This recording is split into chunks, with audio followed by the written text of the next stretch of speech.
Hello and welcome to KTN News Health Watch. I'm Dr. Mercy Korir. During this COVID-19, we've seen a lot of issues that have affected the health sector.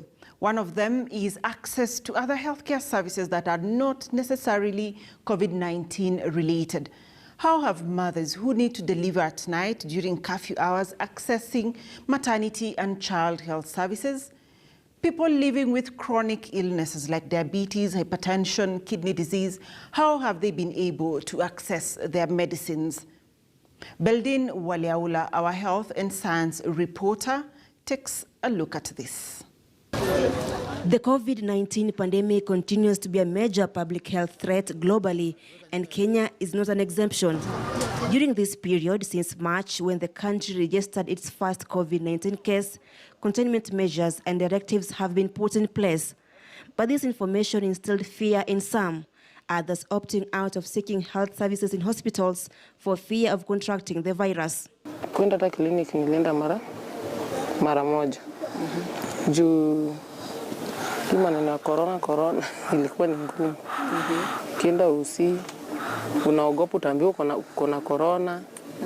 Uende fungiwe watoto watakula aje ukishafungiwa huko. Antenatal care visits reduced by 9%. The reduced number of women seeking antenatal care and hospital deliveries across the country is partly attributed to restricted access to health facilities during curfew hours. Those seeking postnatal care also had a rough time during this pandemic. Vile nilikuwa narudi kliniki ya kwanza ya mtoto apate chanjo ya kwanza. Nilifika hapo kwa gate, askari akanielezea siwezi ingia kwa sababu hospitali imefungwa. So hakunipea sababu kwa nini imefungwa. So nikikuja nikakutana na wenzangu wenye walikuwa wameenda kliniki. Wakaniambia hospitali imefungwa kwa sababu kuna one of the security guards amepatikana na corona na kuna other 10 staffs wamepatikana na corona. And it's not just mothers. The number of people visiting hospital casualty departments decreased by 50% to 264,980 in April compared to the same period in 2019, where it was 539,550. In order to mitigate the devastating effect of the COVID-19 pandemic on the already overwhelmed health system, the government reminded its citizens not to fear seeking medical services as they are still available in hospitals. I want to inform and assure our people that all services are continuing as normal in all health facilities. And I particularly want to appeal to mothers to seek maternal, child, and immunization services for their well-being of our young ones. We have designated COVID-19 specific hospitals in all counties. Those living with HIV have not been spared from jaws of the virus. Essential drugs like Septrin and ARVs were low on stock, and those who couldn't afford to buy Septrin due to economic strains had to survive on the mercy of a good diet. We tried to buy the drug, the Septrin drug, at around sometimes in April, and then it eloped, and we never got the drug again. And it has been really, really tough, even for young people out there. People have been calling me, asking me, Duke, how do we survive without this? Because Septrin is one of the key drugs that substitutes ARV. And for those who have not yet been shifted to the ART, they're just doing some good diet. And since our country, it's quite it has a problem when it comes to poverty, young people they're just surviving by the grace of God. With the COVID-19 numbers on a steady rise again, those who need continued care may face the same challenges of accessing services in health facilities. With the surging numbers, is the public well informed about COVID-19 prevention measures? Joining us now via Zoom is Eric Okioma. Eric is a community health advocate from Kisumu, and he has been working with vulnerable and marginalized communities. And we go straight to the first question, where we know that certain communities, especially the vulnerable, the marginalized communities, will be disproportionately affected during such times. Eric, what has been your experience in Kisumu? Just like any other place where the COVID pandemic, it had socially, economically, actually it touched all the fabrics and particularly people who don't have, some lost their jobs, and they could not pay rent. We had curfews and all those kind of things. Looking specifically at people living with HIV, how have they been able to continue accessing their medicines? People are given medicine which could last them for 6 months. And also for the ones who are displaced or moved to a different place where they were affected by lockdowns and the rest, the ones who are able to network and link out with others, definitely those ones accessed care because they could go to any facility and get care. But a person who was on denial and other things, who cannot speak out and relies on a particular facility, that becomes a big challenge to that kind of a person. Information and access to information is a key component in empowering communities. Have the people who are vulnerable, who are marginalized, been able to access information the same way as people who have, unlimited access to all sources of information, be it from government or other non-state actors?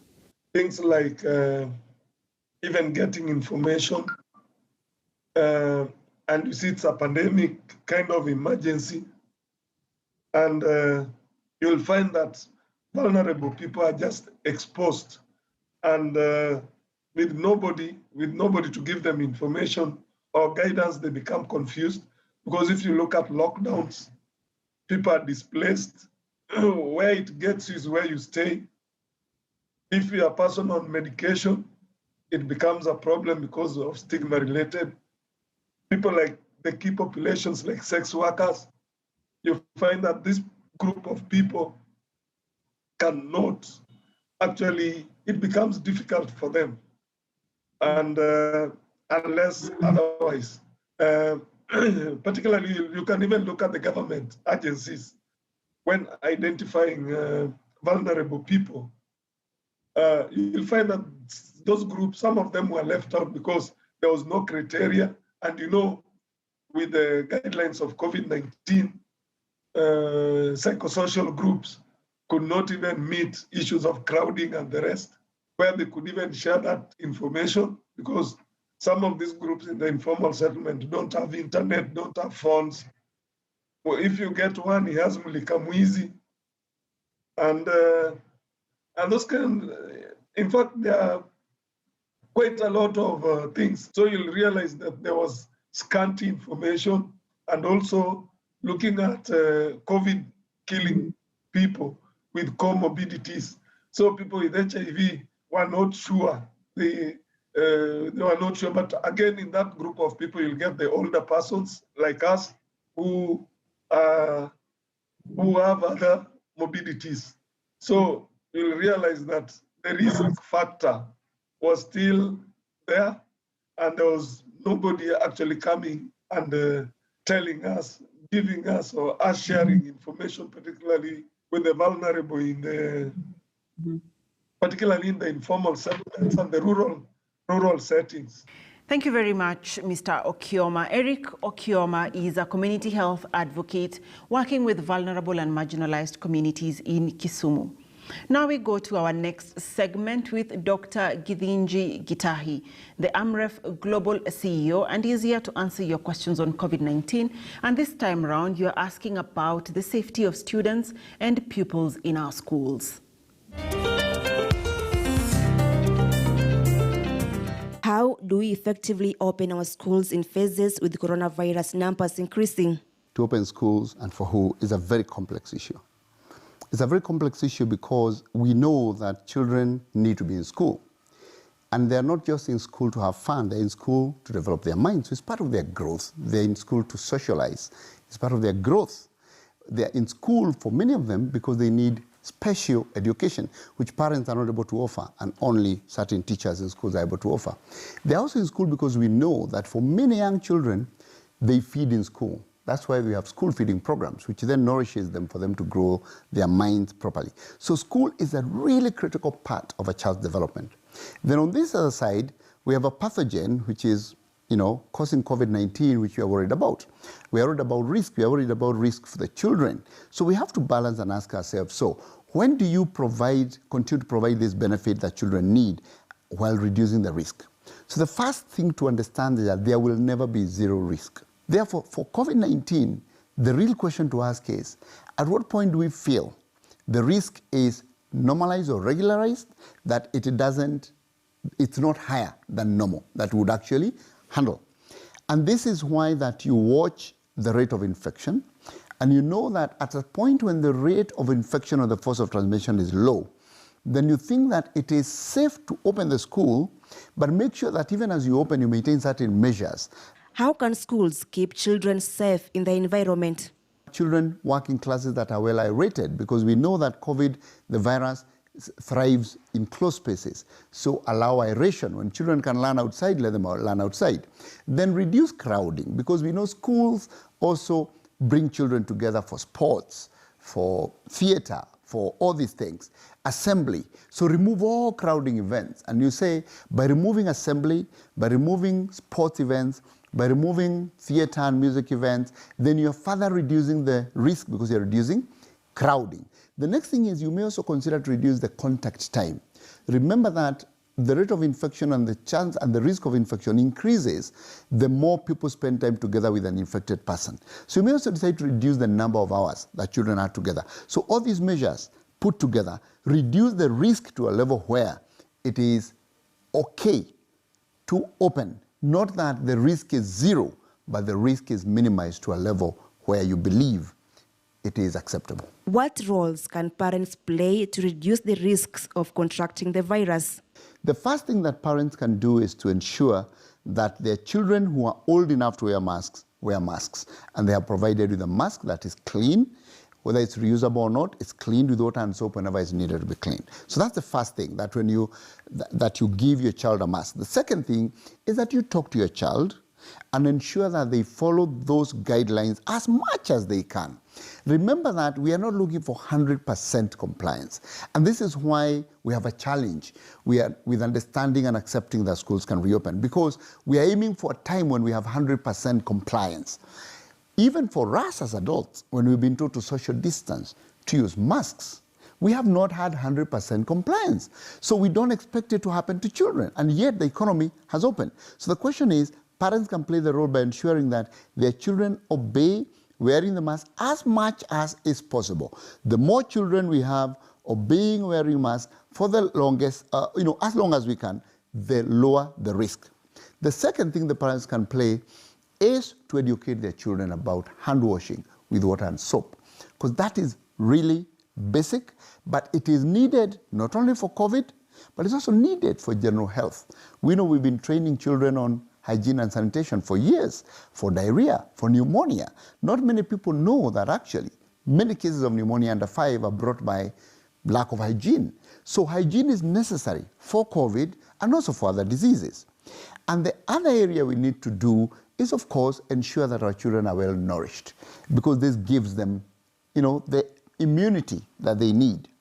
And also, finally, it's about the parents encouraging their children not to share items in school. When they go to school, keep to your pen, keep to your pencil, keep to your book. Ensure that we constantly remind our children that not to share items. Behavior change in children is... How can the government control the spread of the virus in schools? Even when children go back to school, there could be a risk of infection and there could be a risk of a surge. The most important thing is for the schools and the Ministry of Health and Education to be prepared, that they're able to identify when infection starts. How do you do that? Constantly checking out for symptoms. Because we know that people with symptoms are higher spreaders than people without symptoms. We know that people without symptoms also spread the virus, but the people with symptoms are more likely to spread the virus than people without symptoms. So looking out for people with symptoms is a critical part of managing that. That's number one.